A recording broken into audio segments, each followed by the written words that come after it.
Snacks ఇచ్చిన elegant hotel కి ఒక దండం పెట్టి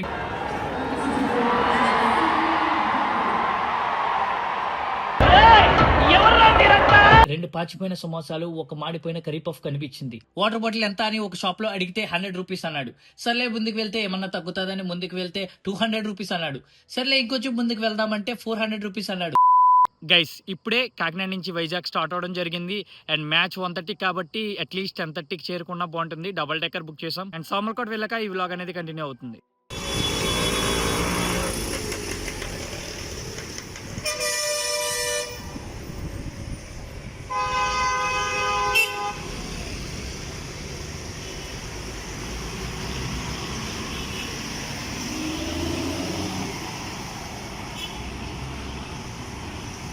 గైస్ ఇప్పుడే సోమర్కోట రావడం జరిగింది. Unfortunately train half an hour delay ఉంది. సో మ్యాచ్కి ఏ టైంకి రీచ్ అవుతామో కూడా తెలీదు. బట్ ఈ లోపు టిఫిన్ చేసి వద్దామని ప్లాన్ చేస్తున్నాం. టిఫిన్ సరిపోక 2 లేస్ ప్యాకెట్లు కొనుక్కొని ట్రైన్ ఎక్కేసాం. ఇప్పటిదాకా చేసిన డీలే మొత్తం కవర్ చేయాలనుకున్నాడో ఏంటో గానీ ట్రైన్ మాత్రం చాలా స్పీడ్ గా కొట్టాడు. ట్రైన్ ఎక్కిన 2.5 గంటల్లోనే మమ్మల్ని వైజాగ్ చేసేసాడు. సర్లే ట్రైన్ ఎక్కినప్పుడు ఎలా వీడియోస్ తీసుకోలేదని ట్రైన్ దిగేటప్పుడు వీడియోస్ అన్ని తీసుకున్నాం. ఇప్పుడే వైజాగ్ రీచ్ అవ్వడం జరిగింది. అండ్ స్టేడియంలో క్రౌడ్ ఎలాగుంటుందో తెలీదు. జస్ట్ వెయిట్ చేసి చూడాలి. ఇప్పుడు స్టార్ట్ అవుతున్నాం. ట్రైన్ ఇలా దిగామో లేదో వెంటనే ఆకలి మొదలైంది. ఏం చేద్దాంరా అని మా ఫ్రెండ్ గారిని అడిగితే స్టేడియంకి వెళ్ళి అక్కడే ఏమన్నా తిందాంరా, టైం అయిపోయింది అని అన్నాడు. మనం స్టేడియంకి వెళ్తే నైట్ వరకు అలా పస్తులు ఉండాలరా అని మా ఫ్రెండ్ గారిని కన్విన్స్ చేసి రెస్టారెంట్ కి తీసుకుని వెళ్ళాను. పెదవాళ్ళతో ఉన్న గోదావరి రెస్టారెంట్ కి మేము వెళ్ళాం. అక్కడ మెనూ మొత్తం దీర్ఘంగా పరిశీలించి chicken fry, prawn biryani, mixed pulao order ఇవ్వడం జరిగింది. 3 టేస్ట్ వచ్చేసి చాలా డిసప్పాయింట్ చేశాయి. మేము ఇప్పుడు మంచిగా ఫుడ్ ఎంజాయ్ చేద్దామన్నా ఎప్పుడు ఇలాగే జరుగుతుంది. సర్లే ఇంకా చేసేదేమీ లేక ఇంకా రెస్టారెంట్ కి గుడ్ బై చెప్పేసి స్టేడియం కి బయలుదేరాం.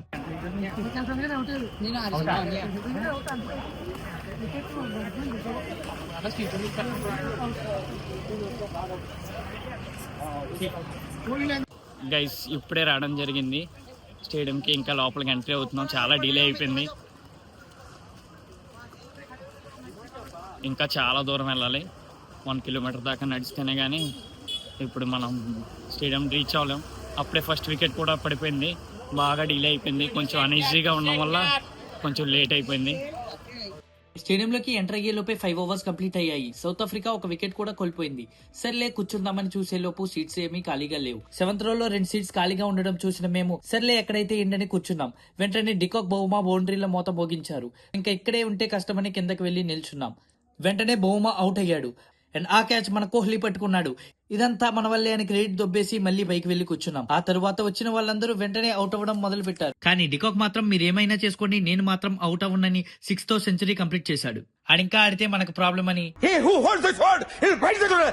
అనగానే వెంటనే అవుట్ అయ్యాడు. ఆ తర్వాత ఏం వీడియోస్ తీయాలో కూడా అర్థం కాలేదు. ఈ లోపు 4:30 అయింది. చాలా ఆకలి వేసింది. వెంటనే స్నాక్స్ ఇస్తున్నారని తెలిసి మా ఫ్రెండ్ ని స్నాక్స్ తీసుకోవడానికి పంపించాను. 4:15 కి వెళ్ళిన వాడు 5:15 కి వచ్చాడు. ఎరా ఏమైందని అనగానే కోహ్లీ పిలిచి సెల్ఫీ అడుగుతున్నాడని చెప్తున్నాడు.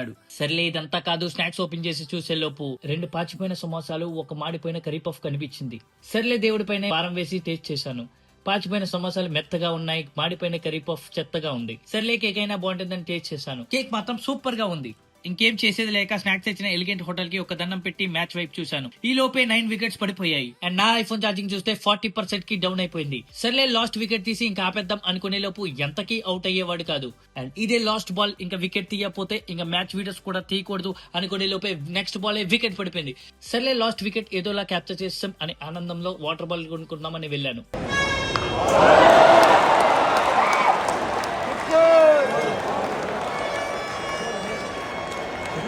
వాటర్ బాటిల్ ఎంత అని ఒక షాప్ లో అడిగితే 100 రూపీస్ అన్నాడు. సర్లే ముందుకు వెళ్తే ఏమన్నా తగ్గుతుందని ముందుకు వెళ్తే 200 రూపీస్ అన్నాడు. సర్లే ఇంకొంచెం ముందుకు వెళ్దామంటే 400 రూపీస్ అన్నాడు. స్టాక్ మార్కెట్ లో అయినా ఒక సంవత్సరానికి కొంత పర్సెంట్ మాత్రమే పెరుగుతుంది కానీ స్టేడియంలో మాత్రం 100% హైక్స్ తో పెరుగుతున్నాయి. సర్లే చేసేదేం లేక ఫస్ట్ షాప్ కి వచ్చి 100 రూపీస్ కి వాటర్ బాటిల్ కొనుక్కొని మరలా స్టేడియంలోకి వెళ్లిపోయాను. స్టేడియంలోకి వెళ్ళగానే లైట్స్ తో అట్రాక్టివ్ గా కనిపించింది. సర్లే కదా అని ఒక 2 వీడియోస్ లాగేశాను. ఈ లోపే ఫుడ్ వచ్చిందని తెలిసింది. వెంటనే మా ఫ్రెండ్ గారిని పంపి వెనక్కి చూస్తే కానీ మా ఫ్రెండ్ గారు చాలా తెలివిని ప్రదర్శించాడు. దీంతో మెచ్చిన స్టాఫ్ 2 బాక్సెస్ కి 3 బాక్సెస్ ఇచ్చారు. స్నాక్స్ లానే డిన్నర్ కూడా ఎలిగెంట్ హోటల్ నుంచి వచ్చింది. ఈసారి ఏమవుతుందని భయంగానే తెరిచి చూసాం. కానీ ఈసారి మాత్రం పర్వాలేదనిపించాడు. బిర్యానీ, వెజ్ కర్రీ, పుల్కా, సాలాడ్, కాలా jamun, sambar rice, curd rice, raita ఇలా చాలా ఐటమ్స్ పెట్టారు. ఇక మనం ఆగుతామా అని 2 బాక్సెస్ లేపేసా. ఫుడ్ టేస్ట్ మాత్రం ఈసారి అదిరిపోయింది. ఇంతలోనే 270 టార్గెట్ తో టీమిండియా బ్యాట్స్మెన్స్ క్రీజ్ లోకి అడుగు పెట్టారు. స్టార్టింగ్ లో రోహిత్, జైస్వాల్ ఇద్దరు చాలా డల్ గా ఆడారు. నేను ప్రతి బాల్ వీడియో తీసాను గానీ ఒక్క బాల్ కూడా కొట్టేవారు కాదు. ఇంతలో ఛార్జింగ్ 20% వచ్చేసింది. రోహిత్ శర్మ ఒక్క పుల్ షాట్ అయినా వీడియో తీస్తానో లేదో అని ఆశగా చూశాను. ఇంతలోనే రోహిత్ శర్మ అద్భుతంగా ఒక 6 కొట్టాడు. అది వీడియోలో క్యాప్చర్ చేశాను. సర్లే ఇంకా జైస్వాల్ ఒక్క 6 క్యాప్చర్ చేస్తే చాలు అనుకుని చాలా సేపు ఎదురు చూశాను. ఎంతసేపు చూసినా జైస్వాల్ ఒక్క 6 కూడా కొట్టేవాడు కాదు. ఇంతలోనే జైస్వాల్ కూడా హిట్టింగ్ స్టార్ట్ చేశాడు. కానీ అవేమీ క్యాప్చర్ చేయలేకపోయాను. సర్లే ఇంకా రోహిత్ శర్మ 50 అయినా మంచిగా తీద్దామని రోహిత్ శర్మ 50 వైపు ఎదురు చూశాను. 44 నుంచి వీడియోస్ తీస్తున్న నాకు 49 దగ్గర మాత్రమే 50 కొట్టాడు.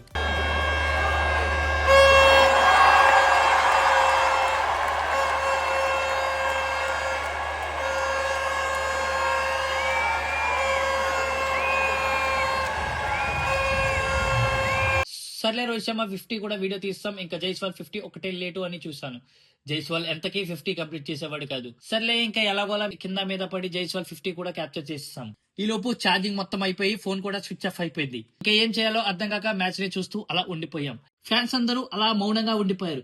ఏంటి అని చూస్తే కింగ్ కోహ్లీ బ్యాటింగ్ రాడా అని అడుగుతున్నారు. మనం కూడా కోహ్లీని చూడడానికి స్టేడియం కి వచ్చామని కోహ్లీ ఎప్పుడు వస్తాడని ఆశగా చూసాం. ఇంతలోనే రోహిత్ వికెట్ అవుట్. వెంటనే స్టేడియంలో కేరింతలు మొదలయ్యాయి. అరే ఒక వికెట్ పడిందిరా అని అంటే కోహ్లీ వస్తున్నాడ్రా అని వాళ్ళు ఆన్సర్ ఇచ్చారు. సర్లే కోహ్లీ ఎంట్రీ మా ఫ్రెండ్ ని వీడియో లాగమని చెప్పాను. సరే కదా అని వాడు కూడా ఎంట్రీ వీడియో అద్భుతంగా తీశాడు.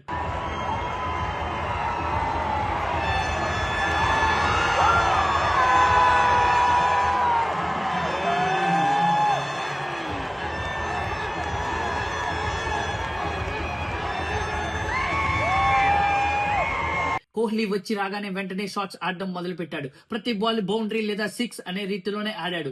వెంటనే జైస్వాల్ కూడా 100 కంప్లీట్ చేసుకున్నాడు.